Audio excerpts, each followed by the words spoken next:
Hi guys, it's Nadine. Welcome back to my channel. I'm super excited about today's video because my dad is joining me to show us how to make biltong. Drying and preserving meat is something people have done for centuries across many cultures, from America and Mexico to Spain, Italy and Germany. In South Africa though, it has a particularly rich history. Early methods used simple salt curing and air drying, but over time the process evolved to include vinegar, coriander, black pepper and other spices. That's how biltong, as we know it today, came to be. The word biltong actually comes from Dutch bil, meaning rump or meat, and tong, meaning strip. So it literally means strip of meat. Biltong became a staple for long sea journeys thanks to its shelf life, and later it was essential for voortrekkers during the Groot Trek, helping them stay nourished while traveling inland. Back then, it was all about survival without fridges. These days, biltong is more of a delicacy, a must-have at social gatherings, and a delicious bite of South African heritage. So, because this snack is such a big part of our culture, my dad is here to show us exactly how it's made. Let's get started. Wat is belangrik as ons met vleis werk? As ons met vleis werk, is dit belangrik ons juwele moet af, ringe moet af, horlosies moet af en ons hande moet skoon wees.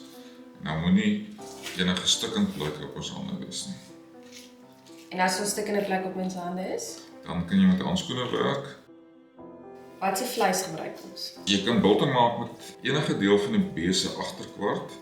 Ons gebruik silverside wat die buitekant van die bout is. Maar jy kan enige deel van die bout, enige snit van die bout gebruik. Of jy kan baie gewilde deel soos die rug of die sirloin om biltong mee te maak. Hoekom presies gebruik ons sal ons die buitekant gebruik? Die buitekant van die bout word die silverside genoem. Dit is omdat hy 'n vetlaag aan die buitekant het, vandaar die naam silverside. Biltong moet 'n bietjie vet op hê. Dit gee smaak aan die biltong en dit is die snit wat die meeste gebruik word daarvoor. So ons sny nou net die oortollige seunings af. Want 'n mens wil nie noodwendig seunings in jou biltong hê nie.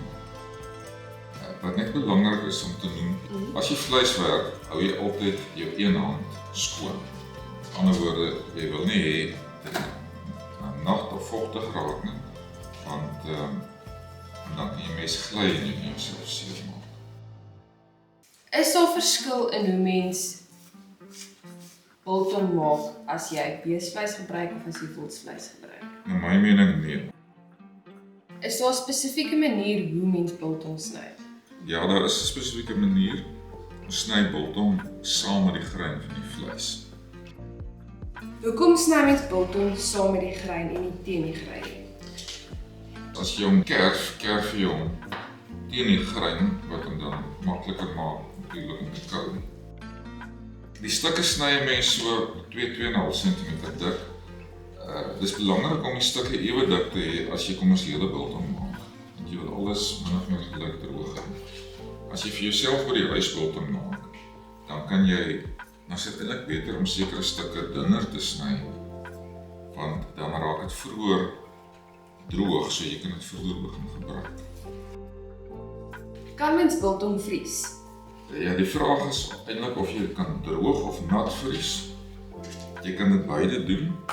Ons vries gewoonlik biltong nat, sonder speserye. So ons sny dit en veral as jy baie vleis het, dan kan jy dit in die vrieskas sit en dan kan jy na die tyd weer jou biltong uithaal, dan jy net die speserye daarop hom. Dit werk vir ons die beste. Die resep wat jy aan die einde van die video gaan gee, is vir 1 kg biltong. Hoe lank vat dit vir biltong om droog te raak? Weet jy, dit hang af van jou toestande. Hoe droog jou lug is. Ons is hier teen die kus.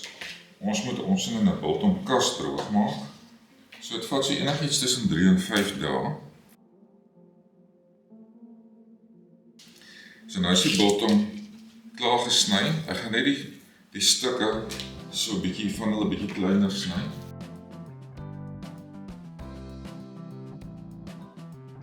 Vir die volgende stap is nou ons meng ons speserye saam. So die sout by, bietjie bruin suiker, fyn koriander, grove koriander en swart peper.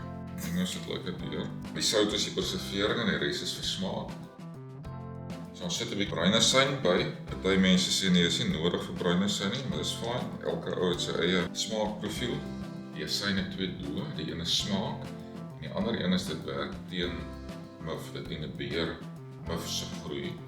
Wat in ons omgewing waar dit vochtig is nog ons 'n probleem is.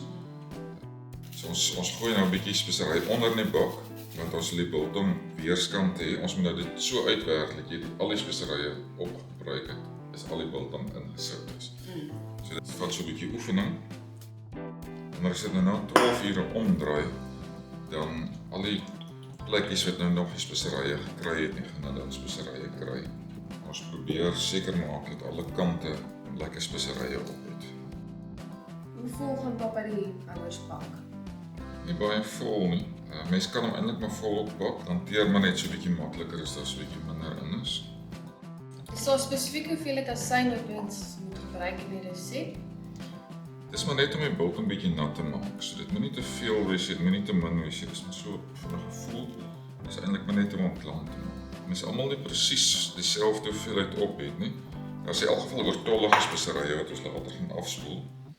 So as jy so draai dan en almal maar uiteindelik genoeg speserye en preservering kry. So mens moet nie te bekommerd wees oor of jy nou presies dieselfde hoeveelheid op alles het nie. Watse houers gebruik ons? Enige houer, solank jy net met deksel dit kan toemaak of jy kan ietsie oorsit, maar enige houer is reg. Moet hy die lig uitseël? Nee, dis nie nodig. Wat doen ons nou? Okay, alles is nou ingepak, die speserye is op, so nou staan dit vir 12 ure. As jy in 'n warm omgewing is, kan jy in die yskas sit. By ons is dit lekker koud, dis winter, so ons gaan dit sommer buite los. So na 12 ure gaan ons dit net omdraai en dan na nog 12 ure gaan ons dit op.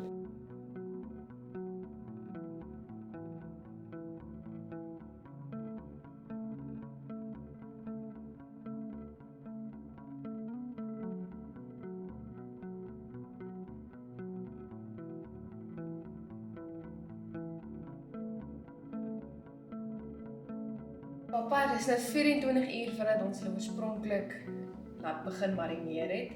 Wat doen ons nou? Ons gaan dit nou met asyn afspoel. En die doel van die asyn is drieledig. Die een is smaak, die tweede een is om die oortollige speserye af te spoel. En die derde een is om die groei van swamme te beheer. So asyn is 'n swammende beheerder, so mens voorkom muf. Okay, so ons gebruik bruin asyn. Meeste mense gebruik bruin asyn. Ek weet nie regtig of daar 'n verskil in smaak is met wit asyn nie. So ons hou nog by die resep. So 'n hele bottel.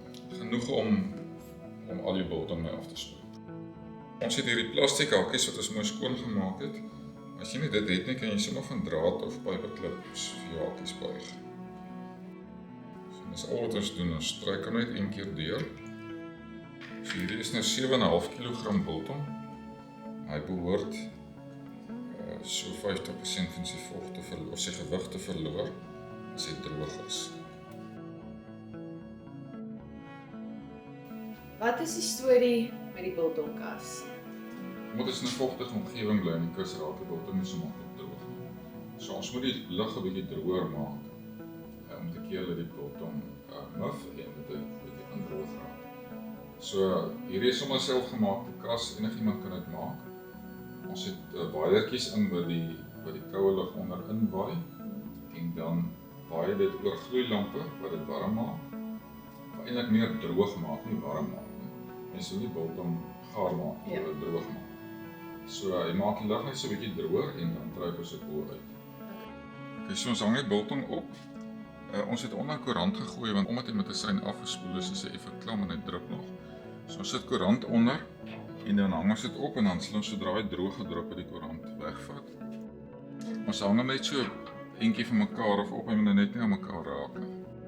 So as jy nou by 'n plek woon wat minder vochtig is, dan hang jy dit sommer in jou garage op. Enige plek wat geventileerd is.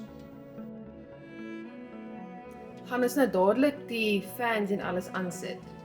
Ons laat hom net so 'n bietjie hang, laat hy net droog drup en dan gaan ons die koerante uithaal, want die koerante blok nou eintlik die lugvloei. En dan gaan ons die fans aansit. Okay.